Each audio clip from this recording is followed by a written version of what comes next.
Hi, I'm Sasha Mazurkey, and you're listening to Talent Free, a podcast where we talk about why you don't need permission to be creative and how art can become a tool that helps us make sense of the world.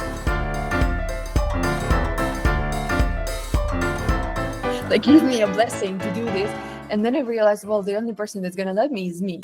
Painting, it's not only like about control, but also about facing who you are. There are bugs around and it's hot and there's no bathroom. How on earth do they do that? It's exhausting. It sounds like so much stress to me. But then the painting is wet. How do I carry it home? I mean, there are solutions for all of those things. But I'm like, no, I want to be at home doing things in how Italians say it, in Santa Pace. I just want to go and push paint around. And that gives me joy. And I'm allowed. We have to protect our creativity like it's sacred, because it is. Natalia, today's guest, is a self-taught artist who rediscovered painting at the time of disorientation, when even simple things started to feel heavy. She is now a professional marketer for artists, helping creatives to be found by the right audience. She also paints, and as an artist, she is now in her tomato chapter. In today's conversation, we talk about the sense of control that creative process gave her, how does her inner critic sounds, and why it is okay to create, even if others say otherwise. So let's go.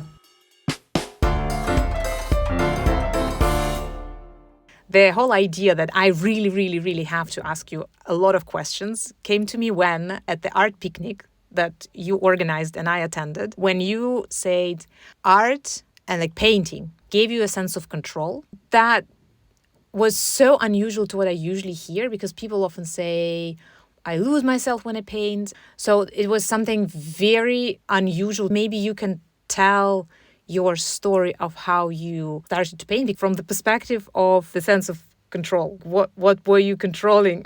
Yes, absolutely. Thank you. This is actually a very fun question to answer. I never get asked that. I'm happy to even like think about it and, see what words come out. Artistic path started when I moved to Italy back in 2016. I mean, I guess what is relevant to say is that I went to an art school for a few months when I was a teenager, and I remember liking it a lot. I remember that even though it was challenging, and the way they treat artists, the way they criticize you in like a Russian art school, probably not the fun part, but I liked being in the process there. I remember learning and being excited about it, and it was like a refuge for me, because I was a very busy kid. I went to music school, I did dancing, I did singing, there was a lot on my plate, so I had to drop out of art classes. It was like last in, first out, sort of. I had to let it go, and it was sad. The art class in my art school where I went for music classes, it was always like the room where I wanted to be, but I never got to be there. As an adult, when I moved to Italy, I got married and I moved to a very isolated place in the south of Italy. I pretty much had no idea where I was going, which was brave and a little bit stupid on my side, but I found myself in a situation where I didn't speak the language. I didn't really have a lot of friends yet. I only had like family surrounding me. It felt lonely, a lot of cultural shocks piled up, and I didn't notice how I got depressed. Like, I didn't see it coming. It sneaks up on you, and you only notice when it's too late. So what happened is I was just looking for something fun to do. And at first I just enjoyed the sensory feeling of like mixing paint and painting. It wasn't so much about learning how to do it right or creating, I don't know, volume and composition and all that. I just like enjoyed the process, enjoyed playing with the paint. But then, I liked it so much that it sort of consumed me. So when things got really heavy, I was in a state where it was really hard for me to make decisions, even very simple ones. So depression can manifest differently in people. In my case, it shows when I start losing my willpower and I struggle with very simple tasks. When you start thinking about like what to buy for dinner, it's a simple thing that on a normal day you easily do. But for me, it was really overwhelming. So I remember those days when I would go to the store and I would just be overwhelmed with the decision making, that I had to like think about what to buy. And it was really difficult.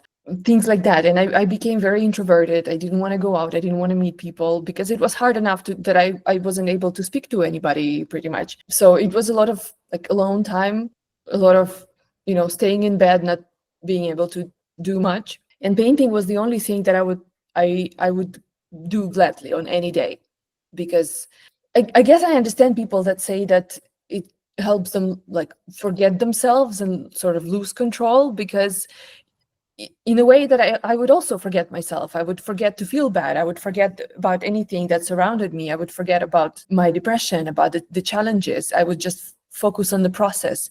So I watched classes, I followed tutorials, I started learning how to do it right, create compositions and volume and values and all that. I started learning about the theory, how. Can I ask if you started with live painting? I tried different things. I would just like photograph apples at home or tomatoes and just like create a reference picture for myself. Or I would create a composition at home. I would just like hang a piece of clothing to create. Still live. I remember did in our teacher would do in art school, like typical stuff when you just paint a glass bottle, a couple of apples next to it, and just like drapes in the back to create some sort of composition.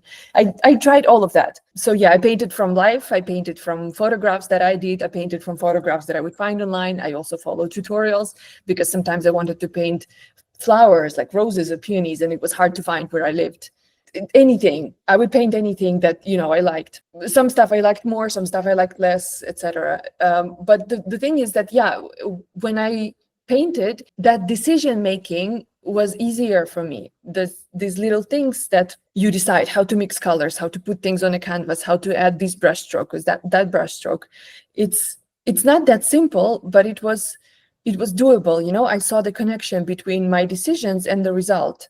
You can control what is happening very well. Was it like the way to organize the world? Sort of, yes. It gave me the sense of self back, the sense of control, because in my regular life, I lost it completely. Like I couldn't control anything. I was like floating around. I let go of a lot of things. Painting brought me back to myself. It was the world where I was not scared, where I was in control, where I was calm and joyful. And it was just, I even felt it physically, because I don't know how other people feel it, but in my case, when I'm depressed, when I feel like these attacks of anxiety, I feel it in my chest. I feel it very physically, heavily inside, and maybe you're familiar with, when you're anxious about something and then things get resolved, you have this sense of relief. Like the weight gets off your shoulders. So while I was painting, I had the feeling, I didn't feel the weight anymore. I didn't feel that tension inside. So it was like physically my body was resting and my mind was resting. Was it in a way like a meditation? Very similar, yes, I would say so, because I did try meditation after that, and it's similar. I mean, people who meditate seriously would probably say that this is not a replacement for meditation. I would probably agree with them, because in meditation, you're supposed to not think about anything. You're supposed to just focus on your breathing, which is really hard, It's a good thing for you. Like, it's scientifically proven to be beneficial.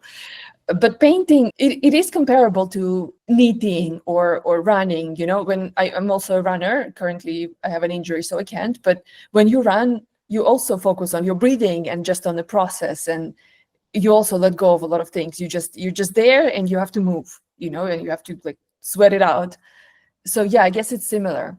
It's a meditative process when you just focused on one thing. Yeah, while listening to you, there's two things that came to my mind. One is this about meditation, because like I thought many times that sketch is like drawing from life, especially like in public transport when I sketch people, that it really, to kind of do it, you have to focus very much on the object, on the moment.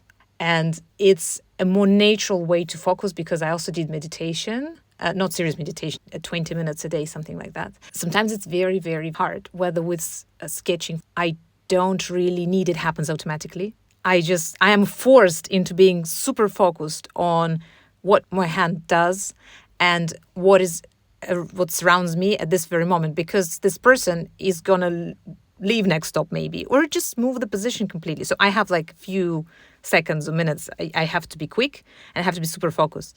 But it's so stressful. It's like, to me, that feels the opposite of meditation. It sounds like, oh my God, that's so much pressure. I wouldn't have been able to do it. Honestly, I'm the kind of person that prefers physical comfort a lot. Like I blame it on being a highly sensitive person. I need to be comfortable when I need to focus on something. So I need to sit down. I need to like not have any distractions around. I need maybe music, maybe not. But like I can't imagine how people do even plein air paintings, when they go into nature and there are bugs around and it's hot and there's no balance. How on earth do they do that?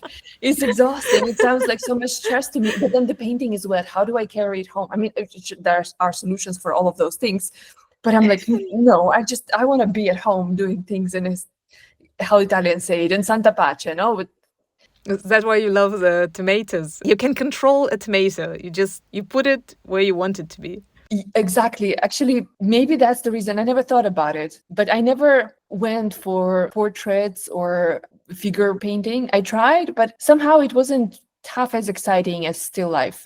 But you did abstract painting. You have still life, fruits, vegetables, flowers, leaves, which all goes into this area section box that we just talked about. But you also have abstract paintings where you just have the flows of color. How do you do that? Thank you for asking that. I forgot. I did that. No, I'm sorry, I didn't forget. It's fairly recent. It's interesting with abstracts because, let me put it this way. I see my artistic journey divided in, let's say, 3 chapters for now. So the first one is when I was in the south of Italy, when I started painting, and then we moved also to central Italy, and that was like still one united part when I was painting still life and selling my paintings. I also painted nature quite a lot, and flowers and all of these things that I can control. And then when I started doing marketing for artists, I abandoned my own art for a bunch of reasons. I burned out. I lost my motivation when the war started, and it was a hard time for me, and I sort of lost myself for a while. I didn't know what I wanted to do, and that was the moment when I decided to do marketing for other artists, helping other artists grow their business, etc. So I just jumped headfirst into that, and I put my art aside, and that lasted for a couple of years. I would still paint every now and then, just like to maintain my skills a little bit, but nothing serious. And I deleted my shop, and I deleted my Instagram account where I had 35,000 followers. I had to pick. I couldn't do both of them. It was just too much. I couldn't handle it. So I picked the thing that I was more excited about at the moment, the thing that was paying bills, and that was marketing. So I did that. And with that, I feel like my first chapter of being an artist was closed. I put it aside, and as an artist, I didn't know what direction to choose anymore. Am I right that the new chapter starts that you decided to divorce? Yeah, that's true. Like the separation and moving to Milan, all this very heavy and emotional part of my life. Yes. The thing is this: when I moved to Milan, I had to process all these feelings and emotion that piled up. I had to put it somewhere. I guess I don't have to explain it, even though everything was good for me. Like, it's a good change, and it was my choice, and it's empowering and everything. So it wasn't much about, healing from trauma. But I guess, also healing from trauma, healing from all this, because I did cry when I painted. When I found myself in this new life, it just started. I moved into my first apartment in Milan. I'm by myself with my dog. It's all new. I don't know anybody yet. Like, I don't have much of a life here. Everything is just starting from scratch, and at the same time, I still had to process all this separation, all these changes. It was weird, because sometimes I would just walk down the street with my dog. Everything is fine. I'm listening to music in my headphones, and then suddenly I think, what the hell happened? What am I doing here? Or I would wake up in the middle of the night thinking, why am I here? Like, where's my husband? Stuff like that. It's such a big change. It's a huge change, because not just divorce, but everything changed. I moved to a completely different place from the countryside where, everything was green, and it's a real village, Suddenly I'm in the city center of Milan, and here we are. So anyway, I started painting again, and I tried doing tomatoes a little bit. I tried painting like the stuff that I was used to, but I didn't feel the flow, and I felt like it wasn't the right thing to do for me right now. I just wanted to play with colors, because I had to put my emotions somewhere, and I felt like, okay, maybe now is the time I start doing. I try abstract, because it will help me process. It will be therapeutic for me. And until then, I didn't really dare to do abstracts, because I thought, well, I'm not an abstract artist. I already made a name for myself as a still life artist. So am I even allowed to experiment? I know it is a stupid limiting belief. Like, we all know it's stupid, but we all do that. I felt like somebody had to like let me, like give me a blessing to do this. And then I realized, well, the only person that's gonna let me is me. I allowed myself to try and just play with paint. I took all the canvases that I had and I opened my paints and I just started playing with them, doing different shapes, trying different techniques that I saw online from, other artists. And I just Yeah. started experimenting. I guess it was helpful because abstract is in fact, how do I say it does help you let go because you're not fully in control. You don't really do brushstrokes because the paint is liquid sometimes and it just floats the way it needs to, and so you just sort of have to go with the flow and see where that takes you. And that was a completely new experience to me. It was very much needed. It was very healing because it did let me process my emotions, my thought. There were moments when I painted and cried at the same time. It was more of like talking to myself, being with myself, facing my emotions, facing what happened, rather than taking control. It was more about letting go. Completely different process. Completely different. Yes, exactly. It was interesting. I wouldn't say that it's over. I mean, I guess that it's this stage is on pause for now because I went back to tomatoes this summer, but I really, really enjoyed it. I gave myself a lot of grace doing this, and I'm grateful for this experience. I'm grateful to myself that I let myself do it. I still have all those paintings. Most of them I love because they come really from me, from my heart. They're very emotional. I'm happy that I opened this door because I might, step in there when I need it. Yeah, you know the way. Yeah, you have the key. Did you experiment also with materials? I did. I tried. I have pretty much every medium you could think. Well, not every medium, but I have at home. I have 3 types of acrylics. I have pastels. I have watercolors, and I have a lot of oils too. What else? I have markers, which I don't really use much. There were stages in my life when I was curious about other mediums. I tried watercolors. I took a few classes online with watercolors. I tried gouache too at some point. I don't have them anymore. I always came back to oils though, because it's my comfort zone. I don't know exactly why.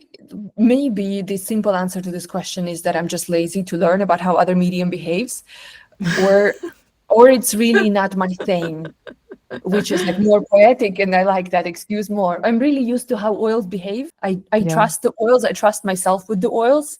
So yeah, I guess that's my comfort zone forever. I always go back to oils. And I think also we choose mediums for a reason. They match our personalities. Right. Okay. I mean, I'm not claiming to be objective here. I don't know, because I know that there are also oil artists that are very precise. So in my case, it's not like that. I'm not a precise person. I like the fluidity. I like the semi-abstract. I like even tomatoes. They don't look 100% like tomatoes, and I smudge on purpose. Painting, it's not only like about control, but also about facing who you are. In a way, it helps you overcome your fears, because we are scared of smudging. When you learn to paint as an adult, when you learn any practical skill as an adult, you usually are afraid of making a mistake. And like a Yeah. child starts to walk and they fall and they get up again, and they are encouraged. As adults, we are not encouraged that much of making mistakes and trying again. But when I paint with oils, it helps me understand that I am capable. I can do this, and nobody's going to tell me what to do. If I want to smudge, I will bloody smudge. Or if I want to remove it, if I want to scrape it off, I will scrape it off and I will start over again. If I want to use colors that don't exist in real life, but I want to make a pink tomato or I don't know, acid green tomato, I'm going to do it because I want to, and nobody's going to tell me what to do. Actually, that's one of the reasons why I like to talk about art so much. And I'm just kind of curious how this works, because it's so different for everyone. Well, that's exactly. Remember when I read a piece from the book at the picnic? I think I left at that moment. Yeah. So there is the amazing book by Amy McNee. It's called, can I say? Yeah. Yeah. Yeah. It says "Stop fucking around and make something." It's a book Yeah. for artists of any kind, poets and writers and musicians and visual artists like us. So there's this chapter in the very beginning of the book. Amy says that people who don't make anything, people who don't create, they don't understand really what it's like for us. Doing art is intense inner work. That every time you paint a painting or you write music or you write, I don't know, a novel or something, you're facing your fears, you're facing yourself, you're facing your ego, It's like Yeah. she compares it to meditation or to sports, to other, self-help routines that are approved and understood by society, because art is infantilized a lot. Oh, there's another super common belief that if you like art for mental health is good in a way that you paint and now you're happy. No. No, it's not. But neither is therapy. Jesus. Yes, exactly. It's not like you go to therapy and you walk out happy. No. I wish. Yeah, that's exactly true. Yeah, it's not easy. It looks like you fall off a cliff. It feels like that very often after the session. Exactly, because during the meditation, during the therapy session, during, I don't know, cold plunges, or I don't know what else, running, whatever, you face yourself, really. You face your fears, you face your deepest emotions, you face who you are, and you deal with that. When it comes to art, as a result, you make something. You take all those fears, you take all those thoughts, you take all those experiences, things that you lived through, you make something out of that. It's the result of inner work. It's the physical proof of your experience. Some time ago, I tried to introduce to my friends the idea of that when you travel, you can make little sketches, draw around like little notebook. The point of this whole thing is that when you want to create something, you need to listen to yourself, listen to the very moment in which there's you, there's the world, and there's the drawing, and it's all one. Then when you look at it after years, almost immediately is going back into this moment. So when I look at my old drawings, I can feel often smells, I can feel things that were around. Sometimes there's some things that I did, some drawings that I did that I can't look at because they were made out of point of pain, and I still feel it when I look at it. For someone else, it's a good or bad drawing. But for me, it is a very different thing, because my brain just sort of throws me into this moment of my life. And not all of them I want to be, I want to be there again. And some of them I really don't. See, yeah, there is some art that I made in very dark moments, and even though it doesn't look like that, it's hard to look at it again, because the memories, the things, they come back, and I remember that. I remember how it felt on that day when I painted that. Yeah. All the creative works that are done, they're not just like final piece. This is what people see when they look at it, but you also almost always feel what you felt in the moment. And sometimes it's nice to look at it and you remember it, and you're so far away, or you're so overcome this part of yourself that it's even like cute to see this and think, oh, that's where I've been, and I'm so proud of myself. I get out of there, or I don't know, or some memories are nice, but some are not. On that note, I wanted to jump into another very favorite subject of creatives that I know is inner critic. It's a very big subject. And I can't just ask you how do you deal with it, because there's so many moments in which he or she, by the way, yours is he or she, or you Oh, my mom, it's a she. Oh, it's well externalized then. Oh yeah, thanks, Mom. Do you have kind of tricks to distract her? Maybe look at my horrible hairstyle while I paint, please. And so she's distracted. My inner critic, it has my mom's voice partially, but also it's mine.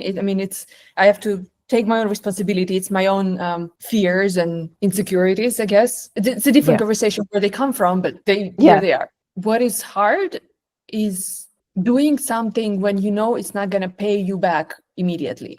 Well, when you say immediately, we need to unfold it. Art business is not something that works right away. It's not like you open a bakery and you start selling bread day one because people pass by. It takes time, and you have to nurture it, and you have to work hard, and you have to do a lot and see a little in the very beginning of this entire journey. And the very beginning can last a year or longer. You have to really spend some time to rock the boat and start seeing first results. During that time, it's incredibly difficult to battle these doubts, I personally don't have a lot of patience for things, honestly. Long-term projects are difficult for me. This is, for example, one of the reasons why I create small paintings, because I can complete them in a day. Because when I have to think about something that takes forever, I lose my motivation. It's overwhelming. I like when Yeah. things are done. When I have some idea, I get it off my list and it's done. And with the art business, and I'm growing it again from scratch right now, and it's not the first time, and I know it takes time. It's not a quick thing. It's never an overnight success. So in theory, I know all of that, but in practice, it's very hard to keep going when you don't know when and how things are going to happen exactly.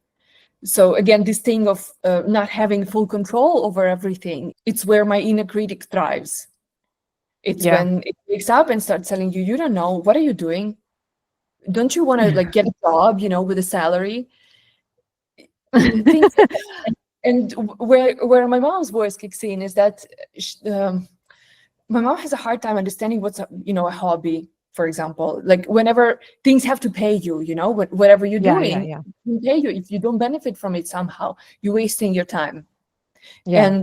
And I know that I'm not doing it as a hobby. I'm doing it also to make money, but it's not immediate money. It's not money that I can predict at this specific moment.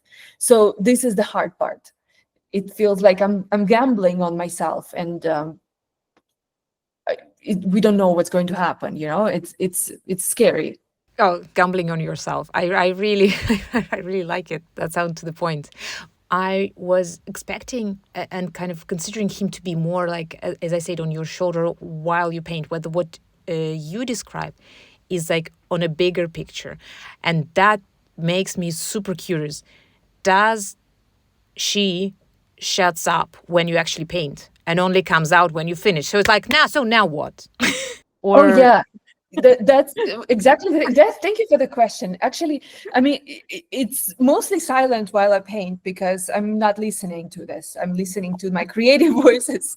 Of course, I doubt my skills, like anybody does. It happens all the time. You finish a painting, you're happy. 5 minutes later, you look at it like, oh damn. But I guess no, not as much about the skill. I got confident enough at this point. I know that my stuff sells. I don't know why that is the proof of that is good. I don't know. I get positive response. People like it. I like it. I think with time, when you evolve as an artist, when you like train your vision, you look back at your older works and you feel cringe. You think, okay, I could have done this better or that better. You start criticizing yourself later in time because you start seeing flaws and stuff that you made in the beginning. It is super interesting to me what you're saying now, because I think that this is where the background and how we came to art is actually making a huge difference, because I went to the art school, then to art university, then to another art university. And when you go into the classes and someone is always next to you while you're in the process, and because of that, it took me a lot of time to clear up my process, to separate those two parts, when I paint and when I create. Because when you are in process, like, oh, this is shit, I should just throw it away and start from scratch, it really stops you. It really creates this internal anxiety in process. It took me time to realize that that's not okay. That's like that's not a feature, it's a bug. I need to get rid of it. It sounds like you don't have this. I don't know. Maybe I should. No, mate, you should not. You should not. You should absolutely not. Don't do that.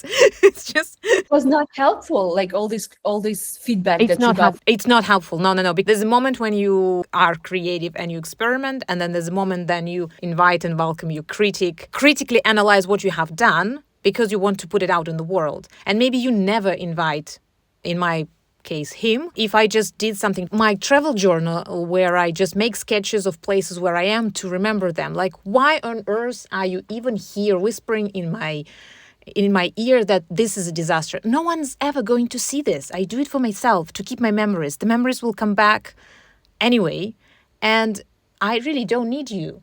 But he's like, no, you need me, because because I'm here to what?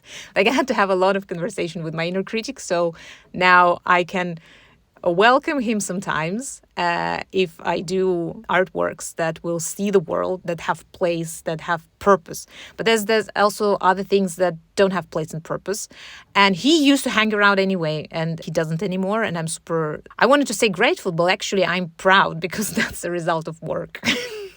You should be. But you know what? I'm kind of jealous of people who went to art school and had this experience, like you, all this like full academic background where you had feedback from teachers. I've always felt well, not like an imposter, not really. I know that these things are learnable outside of an art school, for sure. These are skills, and skills, they just need practice. I literally see this as, if I went to an art school, they would teach me how to draw, or they would teach me properly how to do perspective, or how to work with paints and colors and different mediums. I would know more of how to do stuff. That is true, but problem is you get the whole pack. It really depends on the art school. I think there's a lot of ways of teaching more like gently. And again, maybe that's why I went into teaching at some point, because I was always curious about how it shouldn't be done this way. It can definitely be done in another way. How I studied at a specific place and in specific times, but yeah, I had a teacher who would come and say, "Oh, well, I don't know what you all are doing here. Like, women can't really be artists." Unfortunately, only I can see your face now. Yeah, and that's why mine is a he, because mine are like serious male academics that would give you advice from this. Sometimes it's even in tone, They're like, they don't want to waste their time on you because you will graduate from the university and you will get married. And so why they should waste their time and like teach you properly? Like they kind of do it, but then, not too much. I had the same experience in my university. We had that too. I had a professor of international law in my first, when I did my specialist degree in Moscow, and he would say the exact same thing. Like, it's not important for you ladies. You don't have to even study for your exams. You don't have to be here. You're just your goal in life is to get married and make babies, and not be diplomats and whatever. And and nobody said anything. That's a different conversation as to why, back then it didn't even occur to me that he was saying something offensive. It was just, part of life. People say stuff like that. It's normal. You just take it as it is. Yeah, exactly. That's the thing. Yes. Well, I think that was the defense mechanism that actually worked. But I remember, and I will tell this, even though it's a little bit on the side, but it was really kind of funny and cute, and at the same time absolutely horrible. Like, one of our teachers, he was like so harsh to my classmates, and she started crying and she left the room.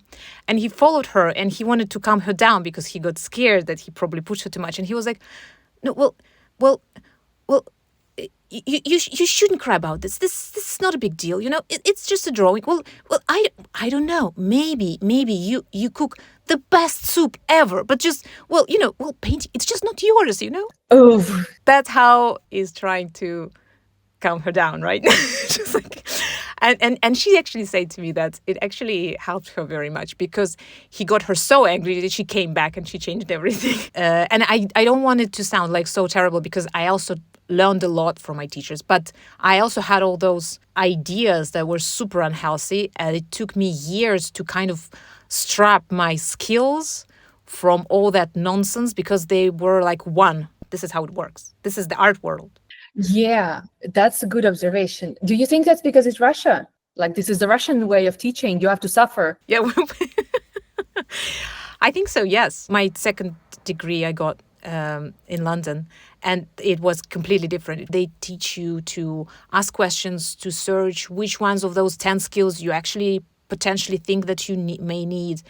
And you come up with less, but it's like more conscious. You pick the ones that you need.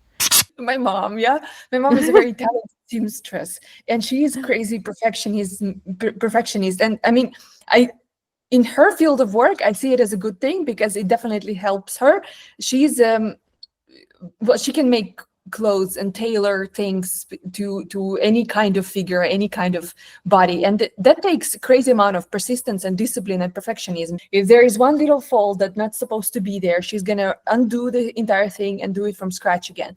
I don't have enough patience, so this is why I smudge on purpose, because this is my space to be imperfect. There's so much engineering that goes into this. I was always scared, so much. I mean, the same amount of pre-work is supposed to go into art, which I don't do.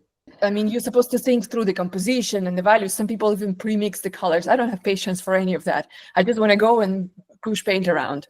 And that gives me joy. And I'm allowed. When I said about myself that I, sort of established myself as a still life artist, so how do I experiment? This is also a limiting belief. And when I hear other people say that, I call them out on that, because it's bullshit stuff that holds us back from discovering more. We have, as you said, no, we have different inner voices, different personalities, we have different moods. It's impossible for us to stick to one thing and not experiment. As creative people, we're naturally wired to want to try different things. I cook, I knit, I crochet, I make things when I can. I want to keep my hands busy, so when I don't paint, I do something else, I make something else. And it's absolutely normal. And I think it comes my marketing opinion. What holds it together, the glue that keeps it together, is the personality of the artist, is the personal brand, it's the voice of an artist, is the vision of an artist, because there's always something that connects all that. Your vision, your creative why, it's inside you.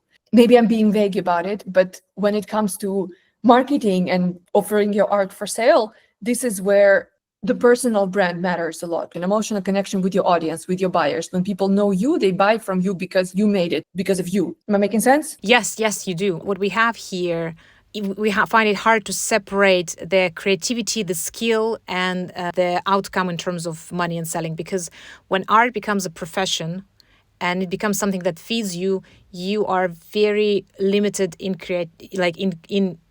being creative, because there's certain, it becomes like a pillar, and you need bravery to experiment. You either need to have other pillars to support on, to rely on, and it's a complicated thing that when we kind of try to monetize the things that kind of in a way can't be monetized, because you can't monetize creativity, you monetize the result of creativity. And that's why it is complicated to find the balance between all those, because there's a lot of things that contradict one another. And when you're an artist and you have a lot of commissions, for example, I hear it a lot from artists, and I saw it a lot when I rented the studio, that people say that we do this, and this, and I don't have time anymore to experiment. I don't have a perfect solution for that, obviously, yeah, because we operate with the resources that we have. But if possible, one of the things that I preach as a marketer for artists, again, is that in order to stay sane, we have to protect our creativity like it's sacred, because it is sacred, because it's the heart of the entire business. And if you only do things that pay you and only do art that turns into content, it's hard. This is where you burn out and your creativity dies, and it is just, you become the person that sells out. It's like money that I didn't like, and they took a lot of my time. I hated myself. Like, it wasn't a good feeling. Yeah, you get the money, but then you don't have a good feeling about yourself, because you agreed to do something you don't want to do for the money, instead of doing something you want to do for your joy. Yeah. And yeah, I know it's hard, but I don't want to think that it's impossible to find that balance, to cut out time in your days, in your weeks, somehow, even if it's 1 hour a month, but just to do something when there are no cameras pointing at you and no commissions waiting. Just take that hour and dedicate it to experimenting, to creativity. You have to nurture it, you have to protect it, you have to water it like a plant, so it doesn't die. So there has to be the space and time to do that. And also, you said at some point that creativity is the heart of your business. It's the heart of you. So maybe as a business, if your creativity is not allowed there anymore, maybe as a business you can thrive. And I believe that there are moments in life, maybe, when this can even be more important. Maybe you need, for a couple of years, do commissions, and you will, I don't know, start the mortgage, save enough money to go to the college. There are moments when you can maybe do that, but I just against doing this unconsciously, when you just kind of expect that whatever you do, you can always sell. They can be on different shelves in different moments, and it's a bit of work to balance it out. If we don't see it as work that needs balancing and checking, then we may get ourselves in trouble and not notice it. That's what I think about it in general. In any work, people take vacations, right? People have different tasks. People have, breaks. People have, I don't know, corporate retreats sometimes, where they just get to have fun with their colleagues instead of, being stuck in the office all day. There are multiple ways for companies to maintain the well-being and the mental health of their employees. Of course, not every company does that. Some do it better, some do it worse, some don't do anything at all. But I was lucky enough to work for a company that really cared. They did a good job. Why I'm saying it is that when you work for yourself, no matter what you do, but especially as a creative business, you have to organize that rest time for yourself. You have to be very good with your planning, with organizing your time, even if it's a limited time. You work hard, but then you also have to do something for yourself. You refill your cup, you recharge your creativity, you do something else, you, I don't know, go outside and talk to people. It takes a lot of self-awareness first, that you have to accept that you need those things. Even though you love painting, when it becomes a job, it feels like a job, and it can be draining. And I wanted to ask you, is talent a real thing? We need to define what talent is. In many contexts outside of art, talent is overrated. I mean, we just talked with my friend and she said, well, talent is something that comes easy. Probably yes. If talent is something that comes easy, but like I never felt that like painting, drawing, any of that was easy for me. I like to draw. I like it. I think that talent definitely exists, and I think talent is definitely real. But I think the way we understand this word is actually not always healthy. And I also believe deeply in curiosity. If it pays you or if it doesn't pay you, it's still very demanding. You know, painting takes it out of you. I feel it on my own skin when I painted something for 3 hours and I'm like, I'm really tired after that. I need some time to just lay down and recharge, or spend some stupid time on my phone. I can't immediately switch to another task because it's very, it takes emotions, it takes a physical strength out of you. So what I'm trying to say here is that no matter if it pays or if it doesn't pay your bills, you still have to find ways to sustain yourself through this somehow. And then the next question they ask you, how can you charge so much for your art if you have fun doing it? We've been talking to my friend at the studio, and she was doing like Christmas decoration, and she was like, it's really strange because when people ask me how long did I do it, they kind of feel that they want to buy something that I kind of struggled doing, like that was complicated to do, because maybe they feel they get more for their money. But she was like, this is so strange because being a creative person, I want to buy things that people enjoy doing, that has this amazing energy, that they like poured heart and soul in it, not blood and sweat. And she was like, I just can't understand it, because when I was like, again, marketing and selling my Christmas decoration, I started with that this is the happy thing. But actually I started selling when I started explaining actually the technical details, how like firing goes, how things can go wrong. And when I start focusing on this negative stuff, people actually start buying it better. And she was like, it is how it is. Why do you want something on your Christmas tree that is someone's blood and sweat? She said, I want a happy thing. That maybe they don't see it as something negative, appreciating the skill. Value for money, like they paid for something that not everyone can do, maybe something like that. I wanted to ask you, is there something that maybe I should ask to you, but I didn't? I loved the entire conversation. I feel like I could talk for another hour with you because there's still so many things we could discuss. I started talking about this one thing and I didn't to the end of my thought. Talent and experimenting and curiosity, that I see these as different parts of being an artist. Yeah, I agree with you 100% on what talent is, though, because it's not something that it's something that makes it easier for you, but I think it makes it easier for you to start, sort of. It makes you more open to build a skill, but I don't think that talent is a must. My thought is this: talent without practice and skill is it's just a spark, you know, and then you have to put the fuel in and you have to put the work in order to become something. Just like you know, you don't think you have a talent, but you always liked it and it was hard for you, but look at you became an artist and you created amazing creative projects, and here you are doing a podcast. And I mean, you put so much work in, and that counts for more than somebody with a talent that is not half as hardworking. I would throw curiosity in as well, because I think also, well, maybe it's a support pillow, because when you have curiosity, you kind of carry on. Okay, maybe this is hard. Maybe like you continue looking for other answers to maybe even the same question. What you said, the curiosity, I never mentioned it like when I was asked about talent before. But yeah, curiosity is important. You have to, I don't even know how to explain it. It's just, how can you do anything without it? It should be there. Yeah, just take it for granted. You know, there's a package deal with curiosity, because you got to be curious to try different mediums and different techniques. Creative practice takes discipline, even when it's not a business. I may believe in talent, but I don't believe in inspiration that much. I believe in discipline. You do it anyway. You do it as a, like, if you want to be an artist and make art, no matter for what reason or for what outcome, you put your ass down and you paint even if you don't feel inspired. Oh, you know that Picasso said, inspiration exists, but it needs to find you working. Yeah, exactly. The appetite comes during the meal, right? Yeah, that's true as well. Yeah. Yeah. Well, I find it really hard to say that we have to close. Yes. So thank you so much for your time and your perspective. You gave me a lot to think about, and I really enjoyed our conversation. And I really want to thank you for it.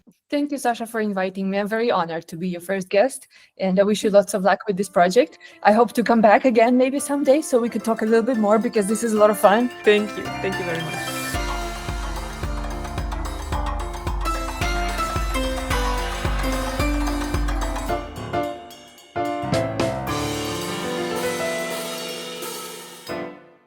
Please, if it resonates, like, share, comment, maybe send it to a friend. That helps enormously, especially at the very start. Thank you.